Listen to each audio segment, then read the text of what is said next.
ではね、下固定していきます。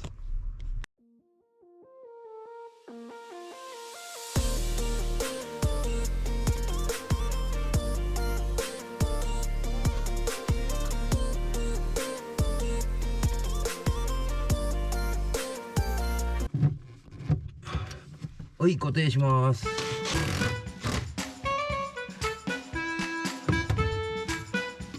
あとね、キャップも入れておきます。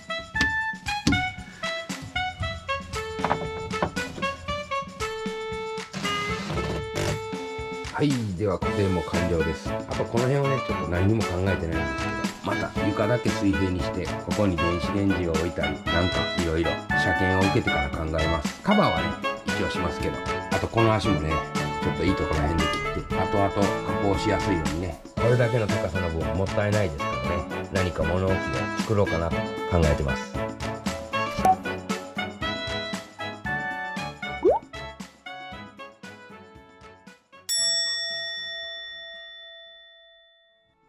ビフォーアフター、ちょっと磨いてみます。アルミで強かった銀属のこれでね、ピカール、これで磨いてみました。ここの隙間も歯ブラシでね、自分の歯を磨く数倍時間をかけて磨きました。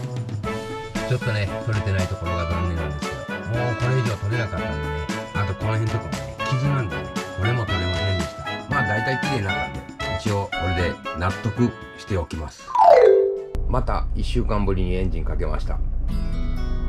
今日はシンクができたのでつけていきたいと思います。年内には無理だと言ってたんですけどね、年内にできました。できたシンクがこれです。メイドインジャパンです。全て職人さんが手作りで作ってくれました。ちょっと開封してみます。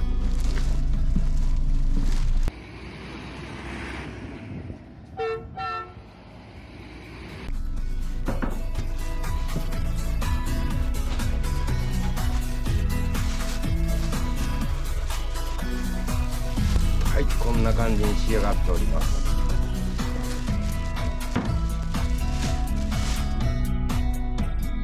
こんな感じです。手作りなんでね、プレスじゃないんで溶接の跡もあります。全部こんな感じで作りました。本当はね、市販の安いシンクをね買ってつけようと思ったんですけど、ちょっと見てください。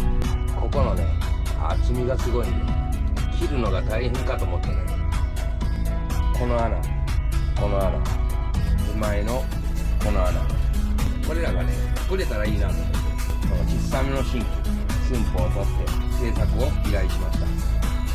製作中に本当はね、このような蛇口をつけたかったんですけど、ここを立ち上げてね、いろいろ相談していたら、それはちょっとリサイクルじゃないのかなとアドバイスをいただいたんで、蛇口もね買いました。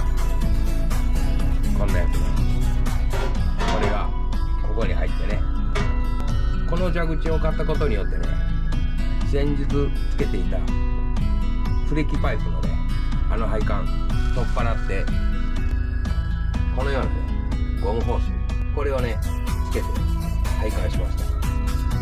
ただね、水漏れチェックもしていかないといけないんですけど、とりあえずね、穴もあってね、この角を少し切るだけではめ込んでいきたいと思います。ちょっと木が分厚いんでね、時間がかかると思いますが、横で切っていきます。じゃあ大体砕いたんでね、こことここ、こことここね、この4箇所騒音を出さないようにロコで切っていきます。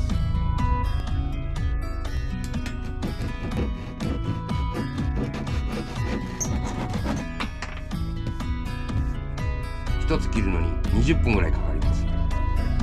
これだけ小さいのにあと3箇所切っていきます。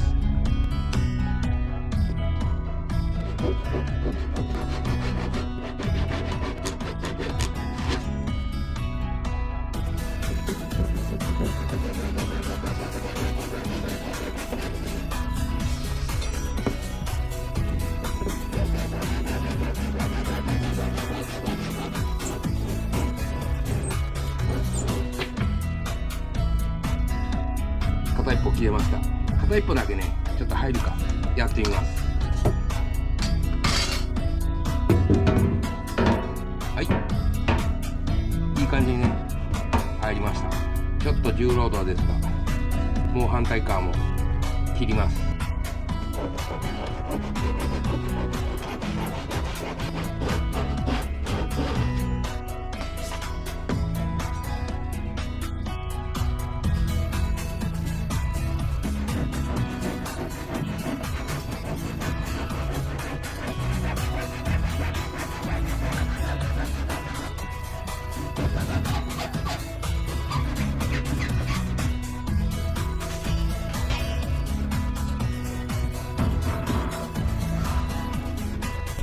なんとか開きました。これでね取り付けしていきたいと思います。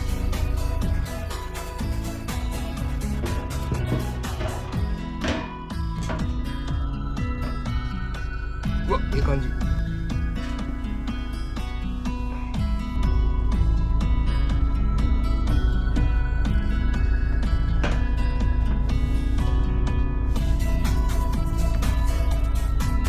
こんな感じになりました。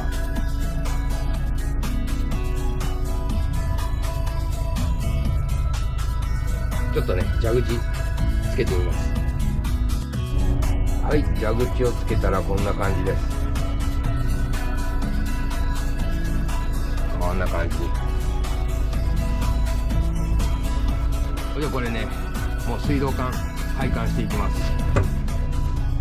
この中を掃除してねこの配管つないでいきます。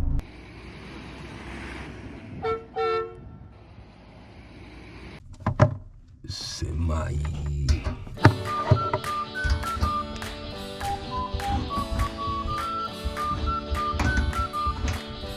狭い。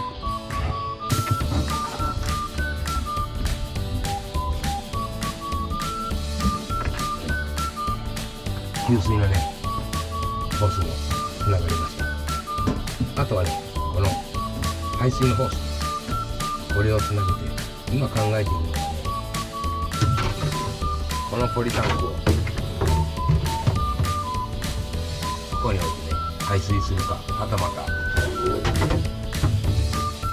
たこの奥にね穴を開けて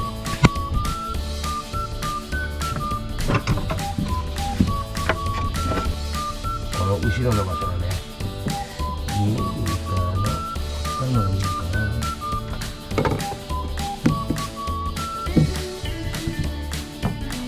このね穴から外に排水管を通そうか迷っています。いずれかはねここから外にね排水を考えておりま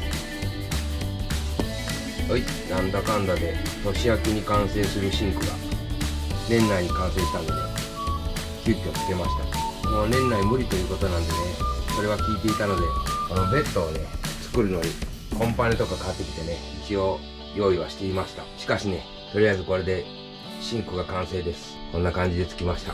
やっぱり職人さんの手作りはいいですよ。